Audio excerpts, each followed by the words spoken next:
Chapter 1. Two Desperate Souls.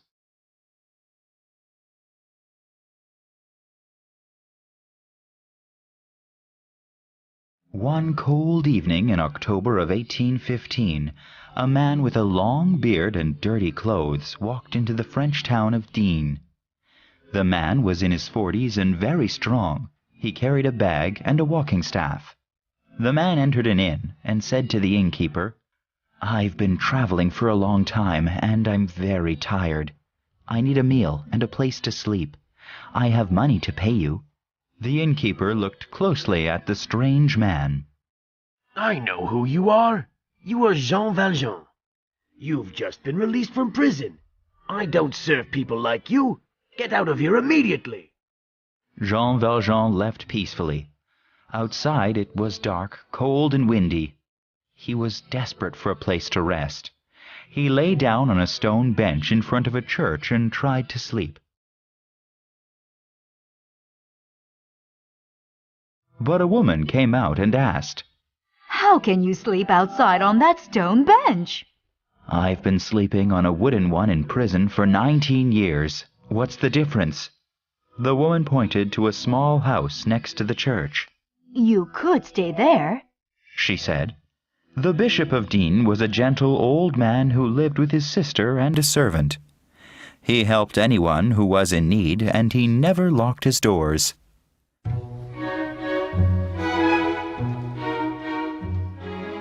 That evening he was sitting by the fire when his sister said, "Brother, people are saying there's a terrible man in town.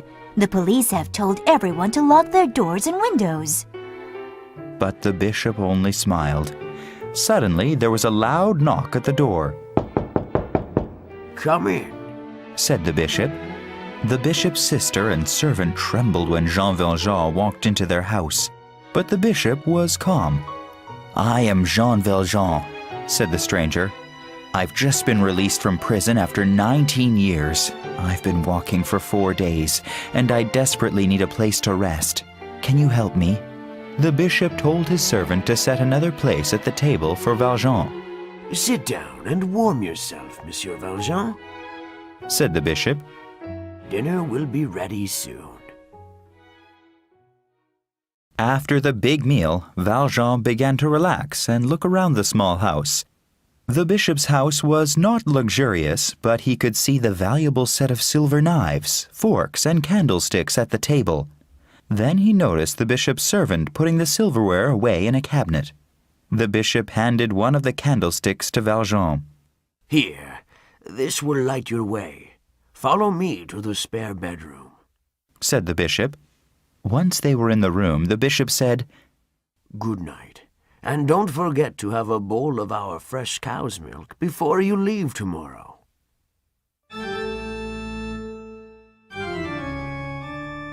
Valjean was so tired that he fell asleep with his clothes on. But even though he was exhausted, he woke up only a few hours later. Unable to sleep, he brooded about his past. Life had been terribly unfair to him, and he was still furious about it. In 1795, Valjean had lost his job as a lumberjack. But at that time, he had been supporting his widowed sister and her 7 children. He was caught stealing loaves of bread to feed them, and had lost the best years of his life for that. Valjean wanted revenge on the whole world. Then he thought of the bishop's valuable silverware and thought of a plan. Valjean got out of bed and moved quietly around the house with his shoes off. In his hand he held a short iron bar that was sharp on one end. He went into the bishop's room and held the bar over the sleeping man's head. But the bishop's sleeping face looked so peaceful and kind that Valjean could not kill him. So he stuffed the valuable silver knives and forks into his bag and escaped by climbing through the garden in back of the house.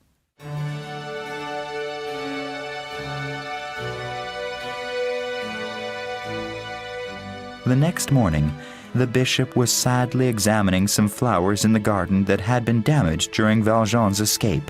"Oh, Bishop," cried his servant. "do you know that your precious silverware has been stolen? That man who stayed here last night must have taken it." "Yes, I know," said the bishop. but I think it was wrong of me to keep that expensive silverware for so long. Later that morning, 4 policemen and Valjean came back to the bishop's house. "Bishop," said the police sergeant, "we caught this criminal with some valuable silverware. Is it yours?" The bishop smiled at Valjean. Dear friend, you forgot to take these silver candlesticks. They will bring you at least 200 francs. Valjean and the policeman's eyes widened in disbelief. "Sir, are you saying that you gave this silverware to this man?" asked the sergeant. Yes, absolutely. You must let him go. Then the policeman left. The bishop walked up close to Valjean and said, Now, you must use this money to make yourself an honest man. I've bought your soul from the devil and given it to God.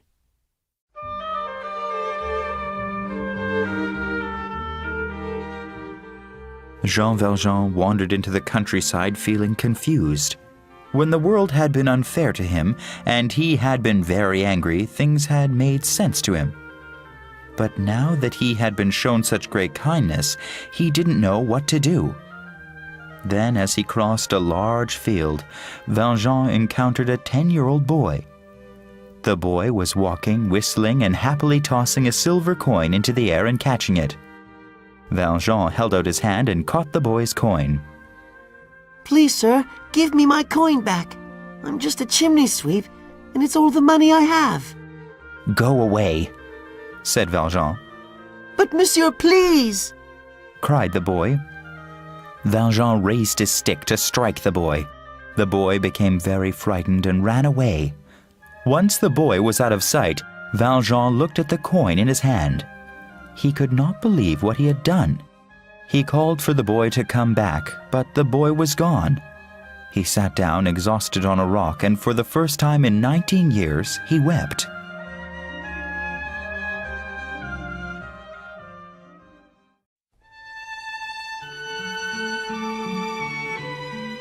In the year 1818, in a small village named Montfermeil, near Paris, 2 small girls were playing on a swing. It was a lovely spring evening. Their mother was a plain-looking woman with red hair. She sat nearby watching them from in front of the small inn where they lived. Suddenly, a young woman approached her and said, Madame, your girls are very pretty. The young woman was holding a sleeping child in her arms, but she looked poor and unhappy. Thank you. Said the girl's mother. Sit down and take a rest. You look tired. The young woman sat down and introduced herself. Her name was Fantine. My name is Madame Thénardier, said the woman with 2 daughters. My husband and I manage this inn. Fantine told the woman that she used to work in Paris, but her husband died, and she lost her job. But she was lying. In truth, she had gotten pregnant by a young man who ran away. It was very hard for unmarried women with children at this time. Then Fantine's little girl woke up. Her eyes were big and blue like her mother's. The little girl giggled and jumped off her mother's lap. She ran to play with the 2 girls on the swing. What's your daughter's name? Asked Madame Thénardier. Her name is Cosette. She's nearly 3. The 2 women watched their children playing together. Madame Thénardier laughed. Look at how easily they play. They could be sisters. These words made Fantine do something very strange. Suddenly, she grasped the other woman's hand and asked, Could you possibly take care of her for me? I must find work, and it's almost impossible for a woman with a child and no husband. I'll get her as soon as I have a job. I have enough money to pay you 6 francs per month. Madame Thénardier did not answer. She did not know what to say, but her husband was standing behind them. We'll take care of her for 7 francs a month if you pay 6 months in advance. Fantine took the money from her purse. The next morning, Fantine said goodbye to her daughter. kissing her and crying as if her heart were breaking. "We need this money," said Monsieur Thénardier to his wife. "Now I can pay my debts and avoid going to prison. You did a good job tricking that lady." Although I hadn't intended to, replied his wife. A month later, Monsieur Thénardier needed more money, so he sold Cosette's clothes for 60 francs. They dressed the little girl in rags and made her eat scraps of food under the table with the dog and the cat. In the meantime, Fantine began working at a factory in a city far away.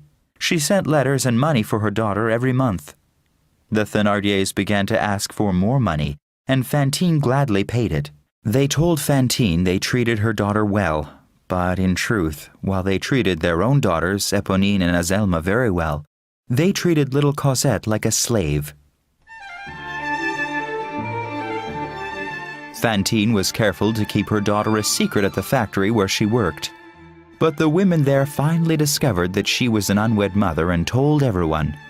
Fantine was fired from her job and couldn't find another one anywhere. That winter, Fantine went without a fire in her little room, just to save a little more money for Cosette. She earned a little money sewing shirts, but it wasn't enough. She went to a wig maker and sold her hair for 10 francs. Then she got a letter from the Thénardiers saying that Cosette was very ill and needed 40 francs for medicine. This made Fantine very desperate. She sold her 2 front teeth. After her hair and teeth were gone, Fantine had few ways of making money, but the Thénardiers kept demanding more money. So Fantine began to sell the only thing she had left, her body.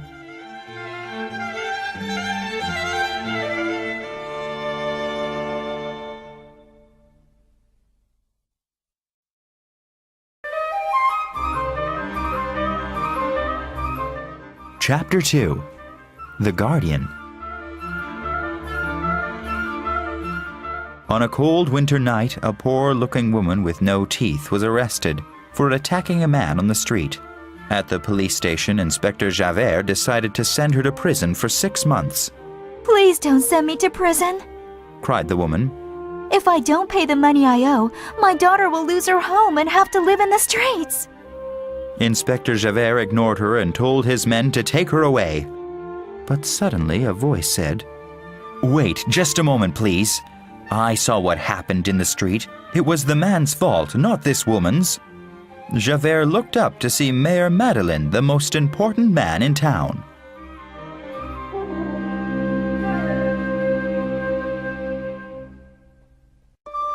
Before he was the town's mayor, Monsieur Madeleine had arrived suddenly on a winter evening in 1815. He had been penniless, but knew of a new method for making glass at a very low cost. Within a few months, his new glass-making factory made him a rich man. With that money, he built 2 new factories and brought hundreds of jobs to the town. He lived a simple life and spent most of his money building hospitals and schools. In 1820, the townspeople elected him mayor of the town. But one man in town did not like Mayor Madeleine. Inspector Javert was always suspicious of the man who had been a stranger. He felt he had seen the mayor's face before, as if he had been a dangerous criminal at an earlier time. Now the mayor was in Javert's police station, trying to save Fantine from going to prison. But when Fantine saw the mayor, she spat at him. You owned the factory where I lost my job. Now I've become a bad woman, and I'll never get my daughter back. Javert and the mayor argued, but Fantine was finally released. Then Mayor Madeleine said to her, "I didn't mean to cause all of these troubles for you. I'm going to help you. I'm going to pay your debts and get your daughter back to you. In God's eyes, you are not a bad woman."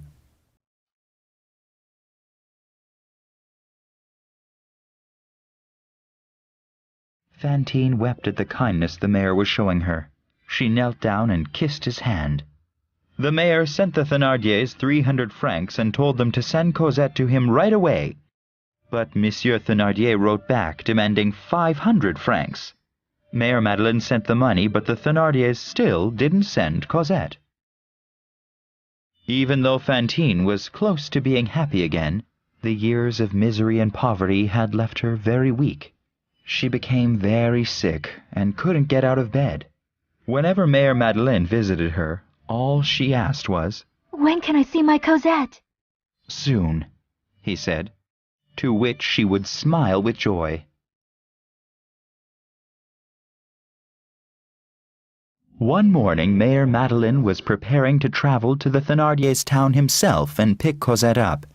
But Inspector Javert suddenly came into his office. "I want to apologize for being suspicious of you," said the inspector. "What are you talking about?" asked Mère Madeleine. "For years I've suspected you of being the escaped criminal Jean Valjean. But now the police in another town have caught the real Jean Valjean. The man says his name is Champmathieu, but there are several witnesses who swear he is Jean Valjean. He will face trial tomorrow and go to prison for life. I am sorry for doubting you." The inspector left, and Mère Madeleine cancelled his trip to visit the Thénardiers for the following day. That night he lay awake in bed. Mère Madeleine was in fact Jean Valjean. He could not let the man Champmathieu spend the rest of his life in prison for his crimes. He would have to go to the man's trial and admit the truth. He would lose everything he had worked for, but he had no choice. The truth was the most important thing.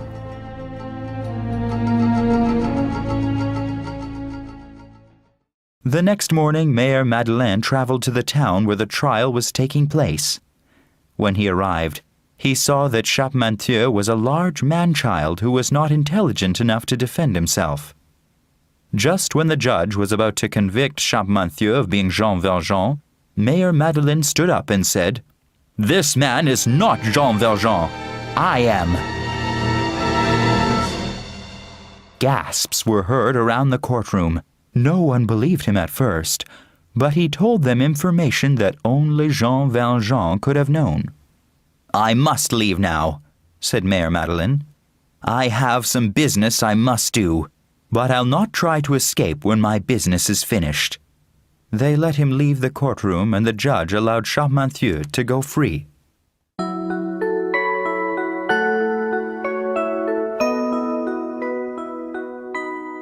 The next day, Mère Madeleine visited Fantine. When she saw him, she asked for Cosette. "Not now. You're too weak to see her. You must get well first," he said. Then Inspector Javert entered the room. Fantine thought the inspector was there to arrest her and became afraid. But Mère Madeleine said, "He's not here for you." Then to Inspector Javert he said, "Just give me 3 days to go and get her child, and then you can take me to prison."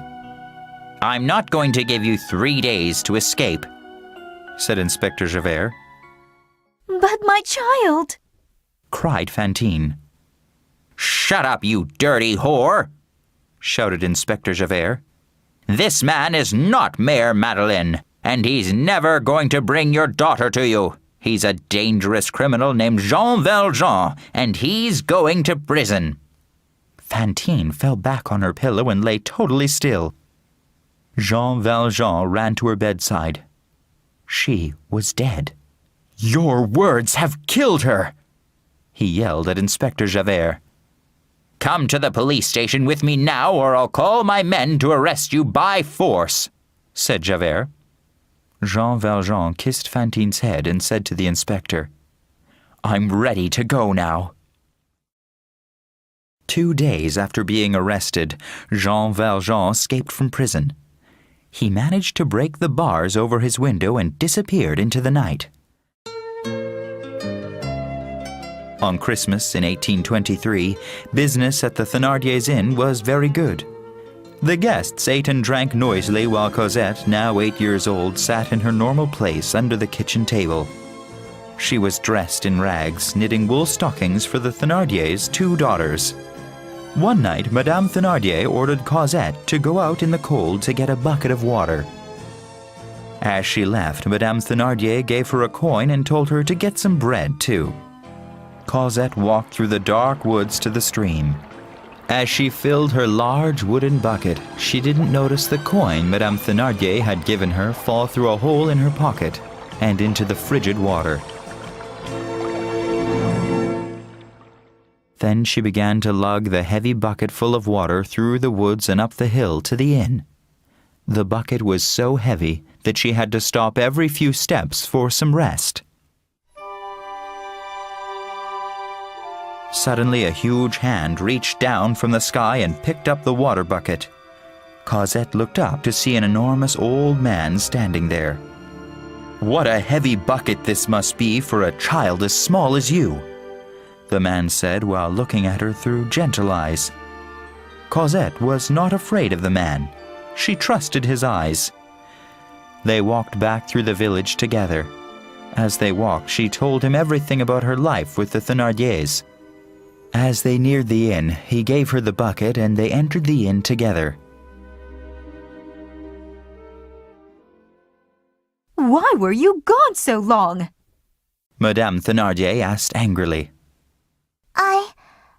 I met this man who needs a room for the night. Cosette said in fear of the beating she expected. Madame Thénardier seated the old man with a glass of wine and then asked Cosette, Where's the bread I told you to buy? I forgot to get it, madame. Then where's the money I gave you? Cosette searched her pocket, but the coin was not there. She went pale. Then suddenly the old man held up a coin. "Madam, I've just found this on the floor. It must have fallen from the child's pocket." Madame Thénardier took the coin and walked away. The next morning, the old man spoke to the Thénardiers. "It seems like you don't have enough money to take care of this child very well. Why don't you let me take her?" We love her very much, said Monsieur Thénardier. We couldn't let you have her for less than 1,500 francs. The old man quickly handed him 3 500-franc notes and said, "Now fetch Cosette."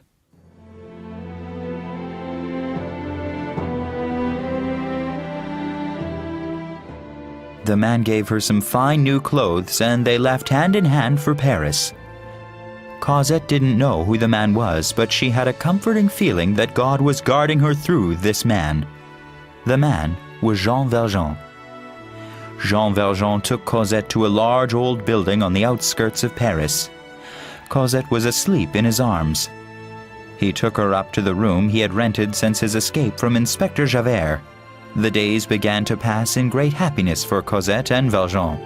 For him it was the first time in 25 years that he was not alone in the world. His heart had discovered love.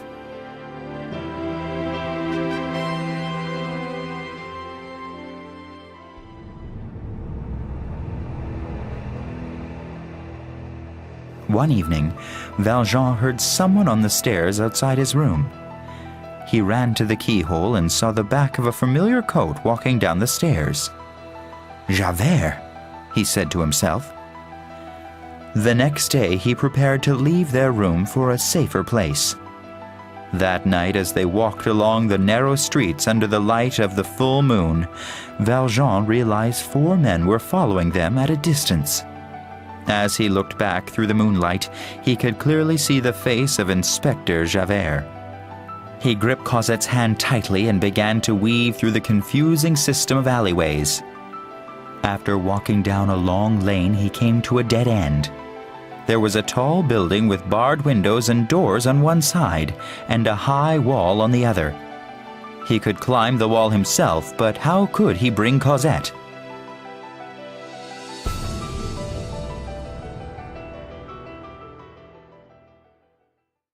Then he noticed a streetlight and had an idea.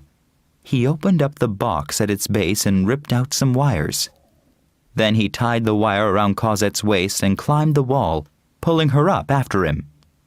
On the other side of the wall was a tree. He lowered Cosette into the tree's branches and leapt over the wall just as the 4 men got there.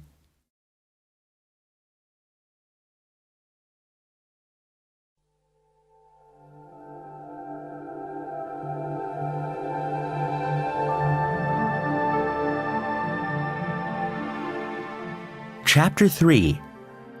The Parisians.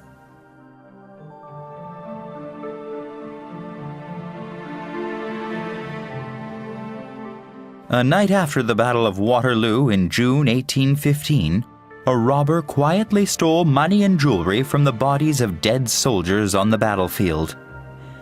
In the moonlight, he saw a hand with a gold ring on its finger. As he took the ring, the hand grabbed his jacket. He pulled the body from the pile of other dead bodies to find a French officer who was still alive. "Thank you for saving my life. What is your name?" asked the officer. Thénardier. Replied the robber. "I'll never forget your name," said the officer. "And you must remember mine. My name is Pontmercy." Then the robber took the man's watch and wallet and disappeared.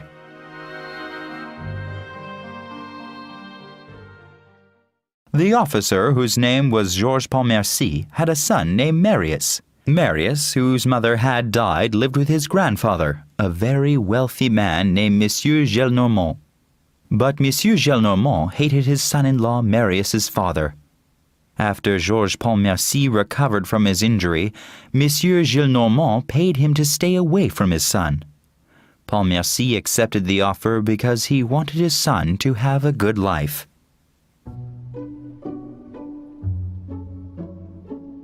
For years, Monsieur Gillenormand told Marius his father was a bad man. But when Marius turned 17, he learned the truth, that his father had been a brave soldier. Marius searched for his father, but by the time he found him, he had died. All Marius received from his father was a letter. "To my son. My life was saved at Waterloo by a man named Monsieur Thénardier. I believe he manages a small inn in the village of Montfermeil near Paris. If you ever find this man, I want you to help him however you can." When Monsieur Gillenormand found out that Marius was visiting his father's grave, they had a big argument. Then Monsieur Gillenormand made Marius leave his house. For the following 3 years, Marius lived in a small room in an old building on the outskirts of Paris. Coincidentally, it was the same room that Valjean and Cosette had lived in 8 years earlier. Marius made little money, but it was enough to survive. His grandfather often tried to send him money, but he refused it. Marius hated his grandfather for the cruel way he had treated his father.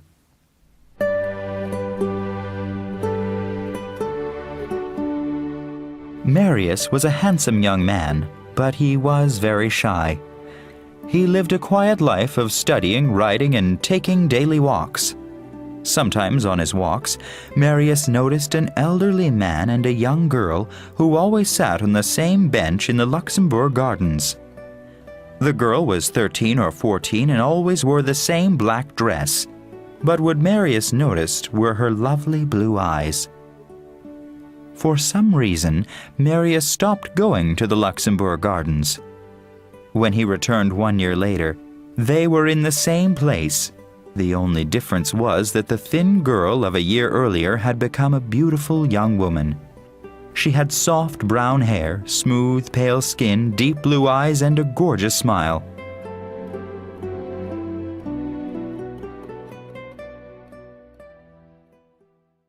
One day as she passed, their eyes met, and he felt that his life would never be the same.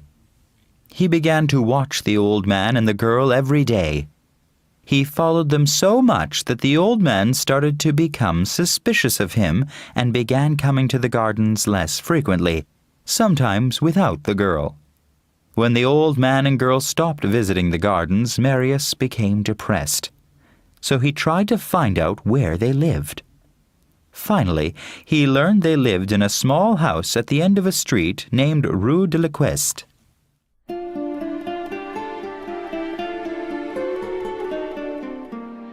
Marius began to follow them home and watch them through their lighted window. When he caught a glimpse of the girl, his heart began to beat faster. On the 8th night of coming to the house, The lights in the windows were out. When he saw this, he knocked on their neighbor's door and asked where they were. "They've moved out," said the neighbor. Then the neighbor slammed the door in Marius's face. Summer and fall passed, and Marius did not see the old man or the young girl whom he had fallen in love with. Depressed, he wandered the streets like a lost puppy. Without the young woman, life seemed meaningless to him.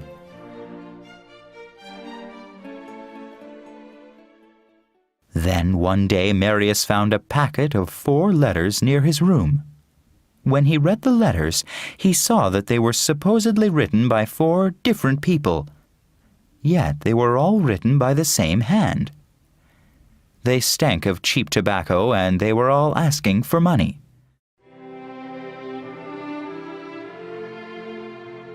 The next morning there was a knock on Marius's door.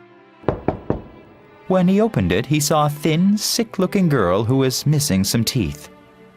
She was his next-door neighbor's daughter. She gave him a letter from her father. Dear neighbor,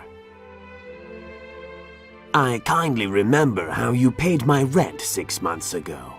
But now my wife is sick, and none of us have eaten in 4 days. Please show us your generosity and kindness one more time. Yours truly, Monsieur Jondrette.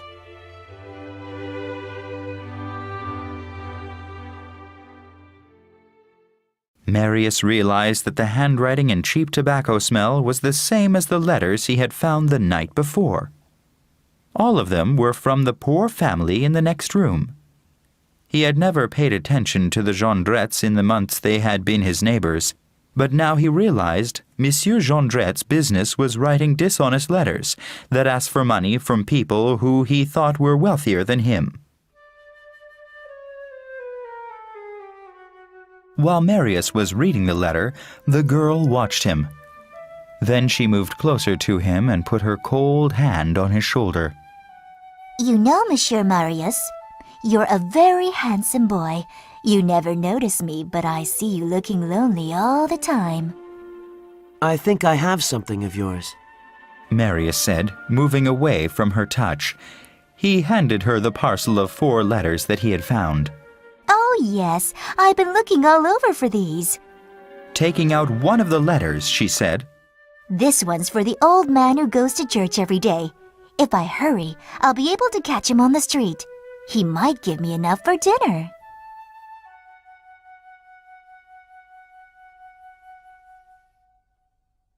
Marius took a coin from his pocket and handed it to the girl. Aha! She cried. That's enough money to eat for 2 days. You're an angel, Monsieur Marius. Then she laughed, grabbed a piece of dried bread from Marius's table, and left. Marius realized that although he lived on little money, he had not known what it meant to be poor until he had become acquainted with this miserable family in the next room. As he was thinking about this desperate family, he noticed a small triangular hole in the corner of the wall that separated his room from theirs. He decided to observe them. Marius stood on a cupboard and put his eye to the hole. The Jondrette's room was filthy and foul-smelling, unlike Marius's bare, clean dwelling. The only furniture was a broken table, a chair, and 2 dirty beds. There were a few cracked plates on the table. There an old man sat smoking a pipe and writing a letter. A large woman with graying hair that was once red sat next to the fireplace, and a thin, sickly-looking girl sat on one of the beds. Marius was depressed by what he saw.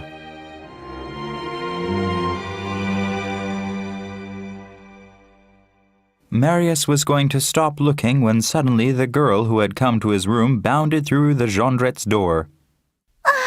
He's coming! She cried happily. Who's coming? Asked the father. The old man who goes to church with his daughter every day. I saw them on the street and he's coming. I ran ahead to tell you. They'll be here in 2 minutes. Good girl, said Monsieur Jondrette. Quickly, put out the fire. The girl poured water on the fire while Monsieur Jondrette broke the chair with his foot. He told his younger daughter to break the window. The girl put her fist through the glass and cut her arm very badly. She ran to the bed covered in blood. Great. The more miserable we look, the more money the kind gentleman will give us. Then there came a knock at the door. Monsieur Jondrette opened the door, bowing almost to the floor. The old man and the young girl entered the room. Marius was in shock. It was the old man from the park. It was the young girl he had fallen in love with.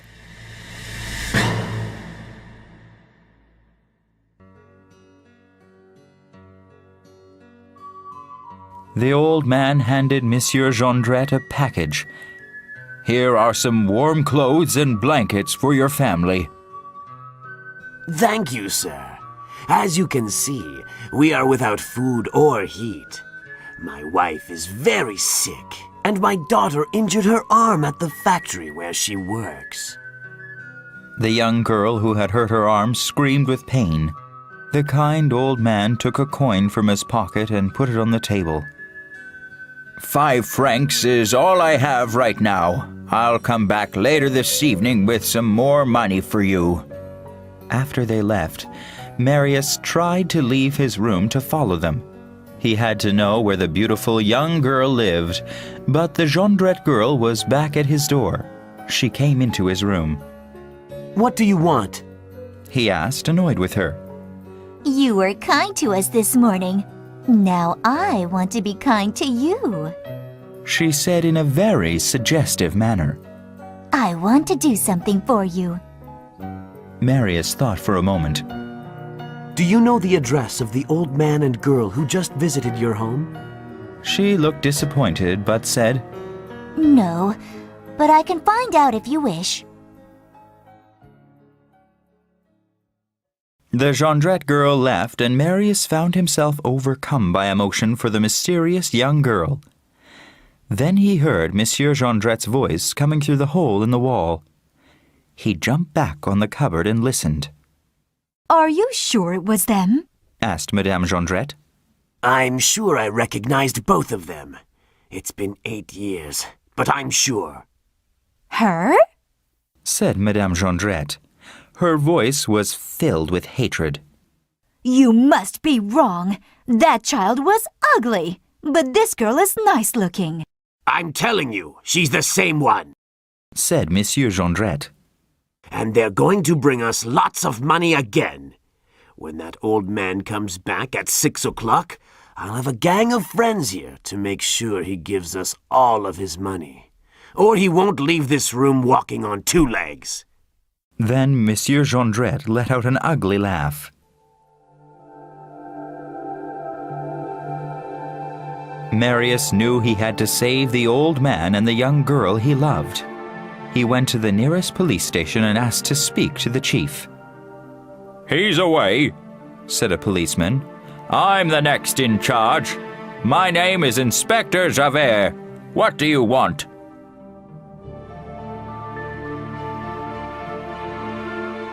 Marius told the inspector about Jondrette's diabolical plan. When Javert heard the address, his eyes lit up. He gave Marius a small gun. "When you hear trouble starting, shoot this out your window. I'll be nearby waiting for this signal to come in with my men." Back in his room, Marius waited nervously. On the other side of the wall, Monsieur Jondrette readied a metal bar in the fire and a long, sharp knife. He put a rope ladder out his window in case they needed to make a quick escape. At exactly 6 o'clock, the door opened, and the old man entered. He put 4 coins on the table. "That is for your rent and food. Now, what else do you need?"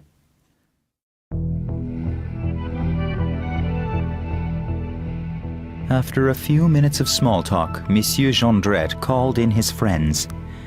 3 men armed with metal poles rushed into the room. The old man picked up the broken chair, ready to fight.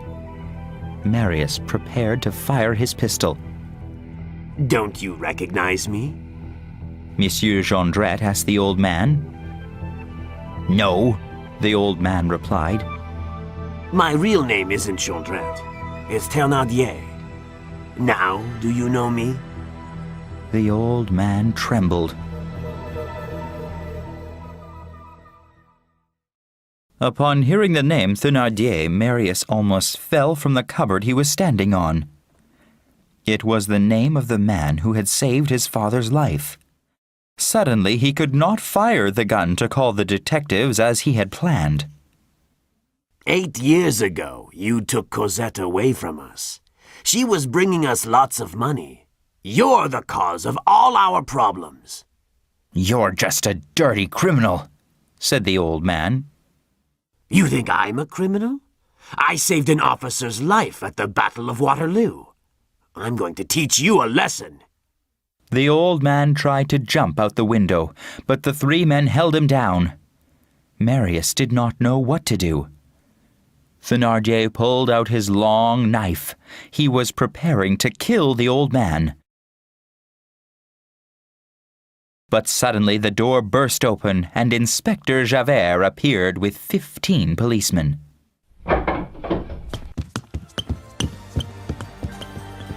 They began to arrest everybody in the room.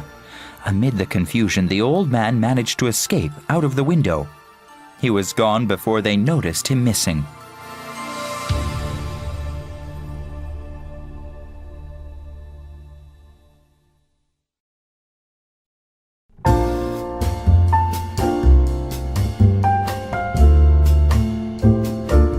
Chapter 4. The Lovers and Revolution.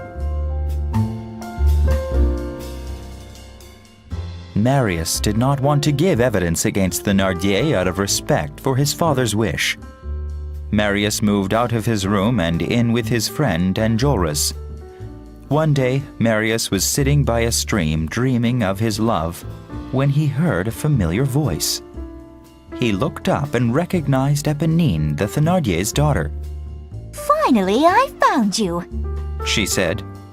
I've looked everywhere. Marius said nothing to her. You don't seem happy to see me. She said. But I can make you happy if I want to. How? I've got the address you wanted. His heart skipped a bit. He jumped up and grabbed her hand. Let's go at once. He cried. And promise you'll never tell your father the address. That night Cosette was alone in the house Jean Valjean had bought a year before. It was a small house on a back street with a tiny wild garden.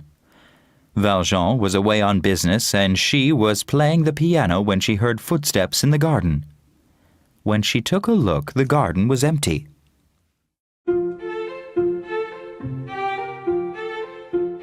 The following morning, Cosette found a stone lying on a nearby bench. When she picked it up, she could see an envelope that contained a small notebook filled with love poems. She read them over and enjoyed everything about the poems. She remembered the handsome young man who was always looking at her in the Luxembourg Gardens, and she knew that these poems were from him. That night, Cosette put on her best dress and made her hair look beautiful. Then she went into the garden and waited. Suddenly she felt she was being watched. It was he. His body was thinner and his skin was paler than she remembered, but it was he. Forgive me for following you for so long, but ever since that day you looked at me in the gardens, I've been lost without you, said the young man. Cosette was so overcome by his words that she swooned and fell backward. He caught her and held her tightly in his arms. Do you love me too? He asked her. Of course I do. She said. You know I do. Then they kissed and sat beneath the blanket of stars overhead. During the month of May 1832, Cosette and Marius met every day in the garden of that hidden little house. All day they would hold hands and stare into each other's eyes. Marius was beginning to think he had gone mad with happiness. On a beautiful star-filled evening, Marius found a very unhappy Cosette sitting in the garden. What's wrong? Marius asked. My father says we may have to move again. He said to pack everything and be ready to go to England in a week. Will you go with him? Marius asked her coldly. What else can I do? You're going to leave me. Oh, Marius, don't be so cruel. She said. You could come too. But I'm poor, He cried. You need money to go to England. But I have an idea. I won't be here tomorrow. Why not? Cosette cried. What are you going to do? Don't worry. I'll be back the day after tomorrow. I'll meet you here no later than 9 p.m. I promise.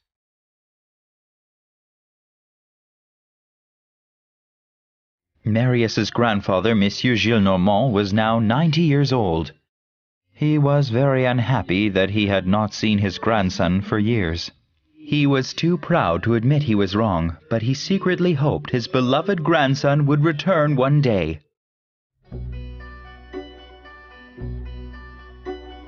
It was a June evening when Monsieur Gillenormand was staring into the fire thinking sad thoughts about Marius. Suddenly, a servant appeared and asked, Sir, will you accept a visit from Monsieur Marius? The old man shuddered for a moment and then in a quiet voice said, Show him in. When the young man entered, he asked, Why are you here? Have you come to apologize to me? No, sir. Marius said, holding back his frustration. I've come to ask you for your blessing of my marriage. So you're 21 and want to get married. How much money are you currently making? Nothing. Then the girl must have money.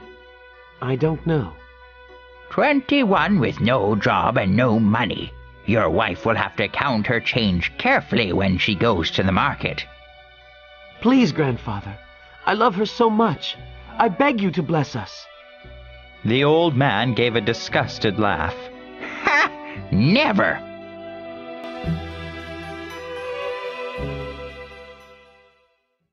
Marius was depressed and exhausted.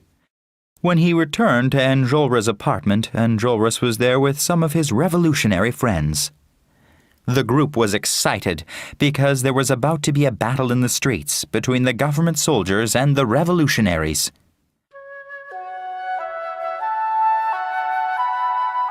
After they left, Marius took out the gun Inspector Javert had given him in February.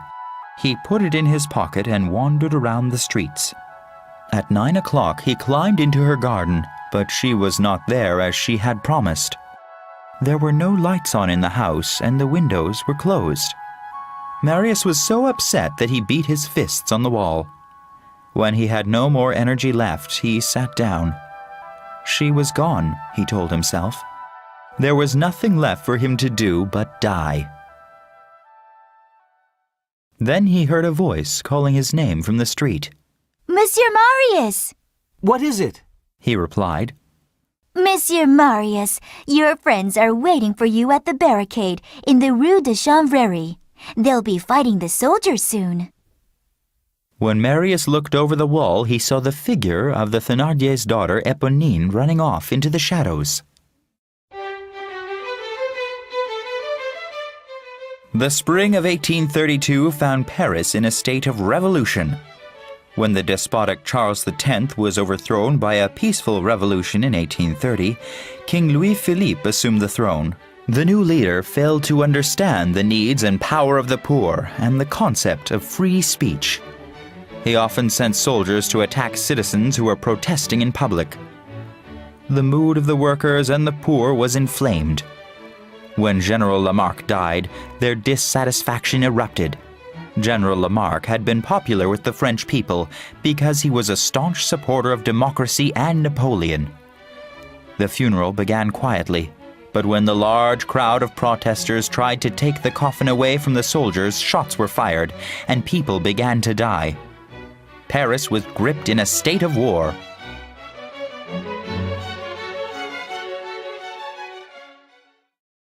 Enjolras and his friends were building a barricade outside a wine shop in the market district. As they worked, a tall, gray-haired stranger joined them. Some boys joined their efforts as well. One of them was Eponine, who dressed as a boy so that she would be allowed to stay and help in their struggle.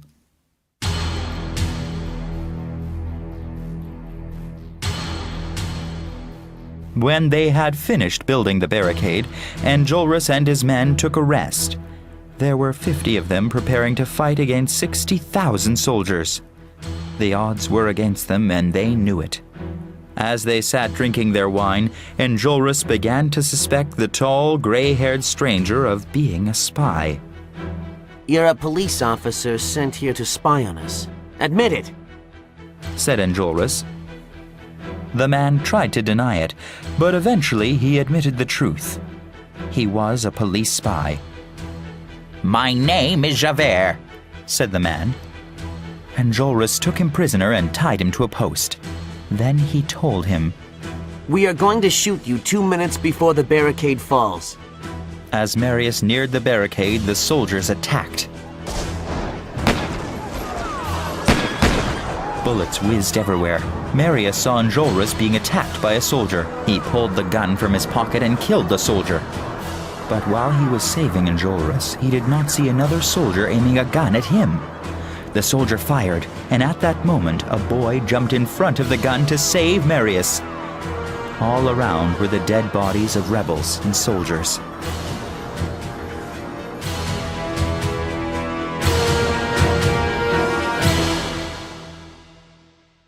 After battling for some time, the soldiers took control of the top part of the barricade wall. Then everyone heard a voice say, Get back, or I'll blow up this barrel of gunpowder and we'll all die.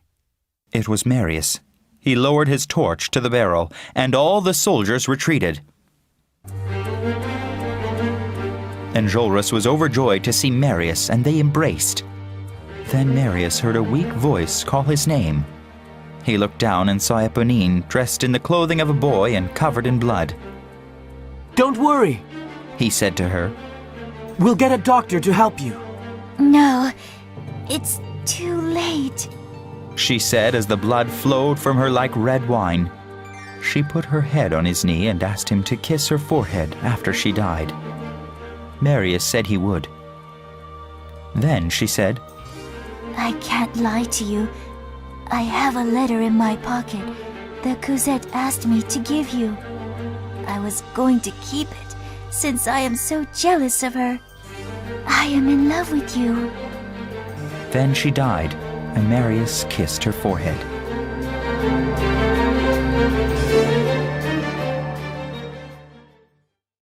He read the letter from Cosette.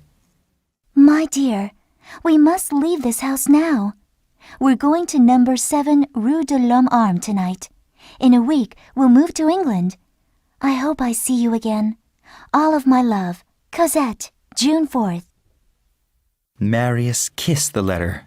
He still thought he would die on this evening of revolution, but he decided he must send her one last letter. He pulled out his notebook and wrote, Dearest Cosette, our marriage is impossible. My grandfather has refused to give his blessing.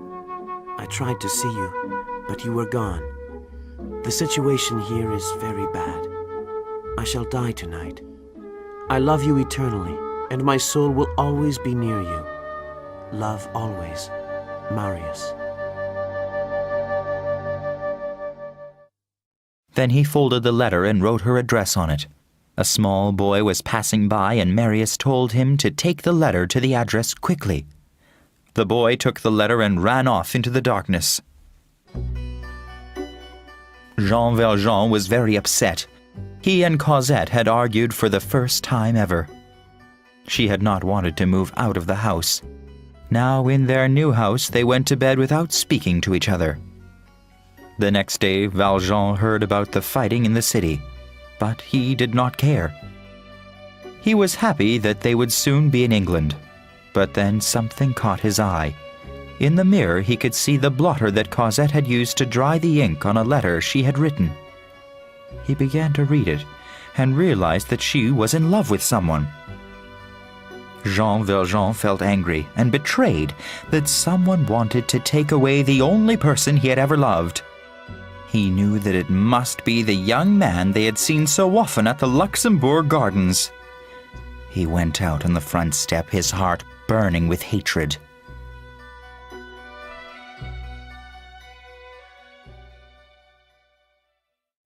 Valjean was wondering how he could take revenge on this man when a small boy approached with a letter for Cosette. He took the letter and read it. The words, "I shall die tonight," made him happy. The man's death would solve his problem. Perhaps the man was already dead. Then Valjean realized that he would have to try to save this man for Cosette's happiness, even though he hated this man more than anyone in the world. 30 minutes later, Valjean put on his old National Guard uniform, stuffed a loaded gun in his pocket, and left for the market district of Paris.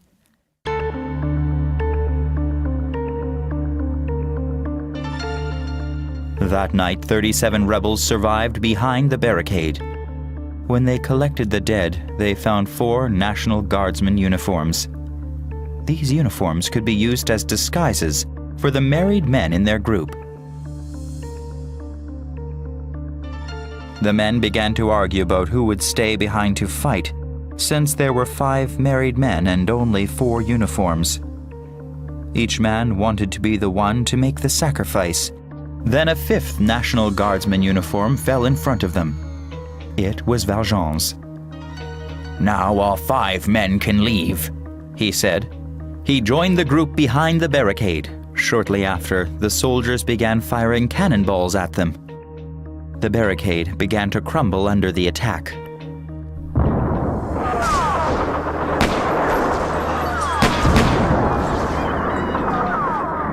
As the fighting began, Valjean asked Enjolras if he could be the one to execute Inspector Javert. Enjolras said, You deserve a reward for giving us that uniform, so yes, take him in back of the alley and shoot him. Valjean took Javert back to the alley. On a nearby pile of corpses was the dead body of Eponine.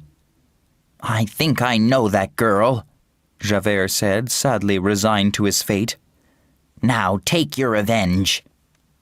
Valjean pulled out his gun and fired it into the air. Then he took out his knife and cut the rope binding Javert's wrists. "You are free to go," he said. "This is embarrassing," said Javert. "I'd rather you just kill me."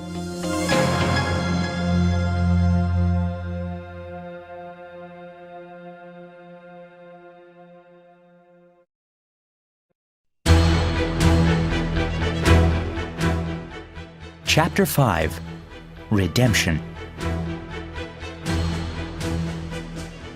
The soldiers amassed their numbers and rushed the barricade. One by one, all of the rebels fell. Marius was shot in the shoulder and felt someone grab him. He thought he would be captured and executed by the soldiers as he lost consciousness. Enjolras swung his sword defiantly under a hail of bullets. He was the last rebel to die.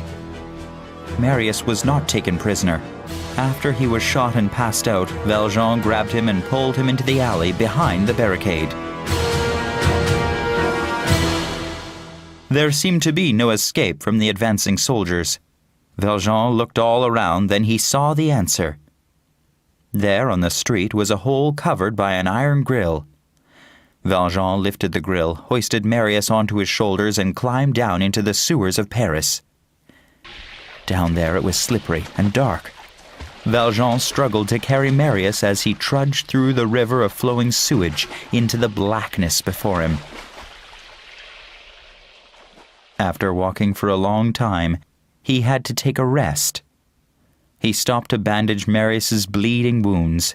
In the young man's pocket, he found a note. I am Marius Pontmercy. My body should be taken to my grandfather, Monsieur Gillenormand's house, at 6 Rue des Filles del Cavet in the Marais.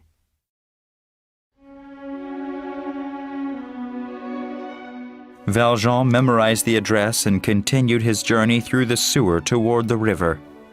After many hours, he could see light at the end of the long tunnel. But when he got there, the iron gate between the sewer and their freedom was locked. Valjean let out a cry of despair. There was no way out. Then he felt a hand on his shoulder. It was Monsieur Thénardier. He had escaped from prison into the sewers. He showed Valjean a key to the locked iron gate he had stolen. I see you've killed this man, said Thénardier. I'll let you through this gate if you give me half of what you stole from his pockets. Valjean said nothing. He reached in his pocket and gave Thénardier 30 francs. You killed a man for this little money? What a waste, said Thénardier as he unlocked the gate, and then he scurried off into the sewers like a rat. Valjean climbed up the riverbank to the world above. There he stopped to splash some water on Marius's face, but standing there was another man. It was Javert. The inspector had been chasing Thénardier after he had escaped from prison. Please, help me take this man home. He's badly injured, said Valjean. Javert looked unhappy but agreed to help him. They put Marius in a carriage and told the driver the address. At the gate of Monsieur Gillenormand's house, Valjean told Javert he could arrest him after he took the boy inside. But when Valjean returned to the waiting carriage, Inspector Javert was gone. When Monsieur Gillenormand saw Marius's lifeless body, he cried, He's dead, the fool! He did this to punish me! Then a doctor examined Marius. He might live, the doctor said. The wound to his body is not serious, but there are some deep cuts on his head. Ah, my grandson! Monsieur Gillenormand cried with joy. You're alive after all! The next morning, Javert's body was found in the river. He was an unhappy man who was unable to understand the kindness and generosity of Valjean. He had committed suicide.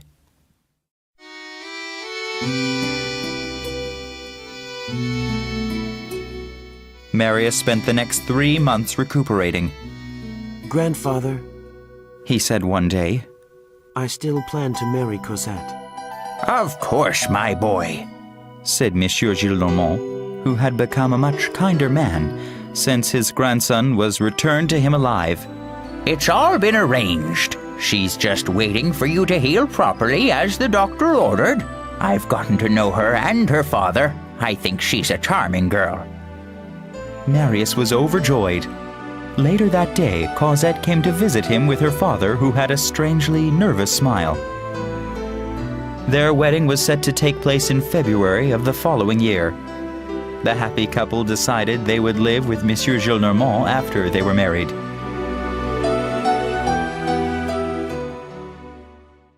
For Marius, there were only 2 important things to do besides preparing to be married. He wanted to find Thénardier, even though he knew the man was a terrible thief. He desperately wanted to respect his father's last wish. Secondly, he wanted to find whomever it was who saved his life on the night he was shot. He often spoke of this to Cosette and Valjean, but Valjean was always silent.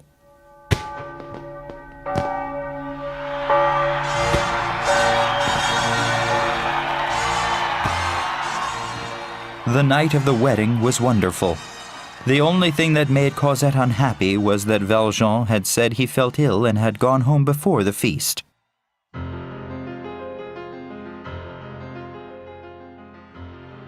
Valjean was at home crying. He remembered the little girl he had rescued from the Thénardiers 10 years earlier.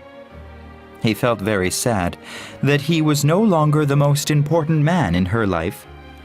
And he remembered that he was Jean Valjean, a criminal who had spent 19 years in prison and who had stolen the silverware from the kind bishop's house. Not even Cosette knew the truth about him. If she and Marius knew, he would lose their love and respect. But if he didn't tell the truth, he felt he would lose his own soul. The next day, Valjean went to talk to Marius. He told the young man everything about his past life. "You must promise not to tell her," said Valjean. I won't tell her, said Marius. but you shouldn't spend very much time around her anymore. Oh, but you must let me see her sometimes, begged Valjean. Without her, I'd have nothing to live for. You may visit her for a short time in the evenings, said Marius. In the evenings, Valjean would come to visit Cosette in a small room with 2 chairs and a fire.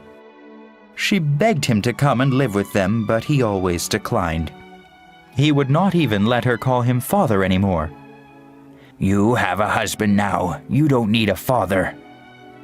But as she now called him Monsieur Jean, he gradually became a different person to her. She began to accept his visits less and less. After some time, they stopped visiting altogether. Marius felt it was good to get Valjean out of Cosette's life. In his private research on Valjean, he knew that Valjean's fortune came from a wealthy Mayor Madeleine, who had disappeared. After learning this fact, he would not let Cosette use any of the money Valjean had given her. Then one evening a servant brought Marius a letter and said the writer was waiting in the hall. The letter smelled of cheap tobacco and had some familiar handwriting. When he met the visitor, he was shocked to find Monsieur Thénardier. The terrible man was there to ask for money. I have some interesting information to tell you about your wife's father, said Monsieur Thénardier. I already know about him, said Marius. But the man who you think is your wife's guardian is actually a murderer and a thief named Jean Valjean. I know, said Marius. I'm aware that he robbed a wealthy factory owner named Mayor Madeleine, and that he executed Inspector Javert. That is incorrect, said Thénardier. He didn't rob Mayor Madeleine. He was Mayor Madeleine. And he didn't kill Inspector Javert. Javert killed himself. Thénardier showed Marius a newspaper clipping he had about the inspector's suicide. But he did kill a young man whose body I saw him carrying through the sewer. I even have a piece of the young man's coat as proof. Then Thénardier showed Marius the bloody scrap coat. Marius recognized it as his own. That young man was me, cried Marius. He suddenly realized that Valjean was the man who had saved his life.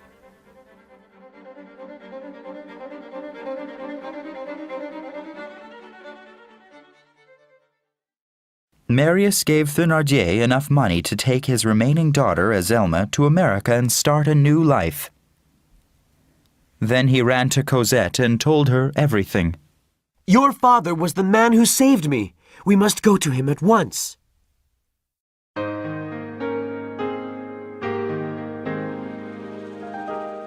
When they knocked at Jean Valjean's door, they heard a weak voice say, Come in. Father! cried Cosette, who ran to the old man who slumped in a chair. So you've decided to forgive me, said Valjean. Marius cried tears of guilt and shame. Oh, I am so ashamed. Valjean, why didn't you tell me that I owed you my life? I didn't want you to be obliged to a worthless criminal, said Valjean. You're going to come and live with us, said Marius. This time you can't refuse, said Cosette. But when she took his hands in hers, they were very cold. Oh, are you ill, Father?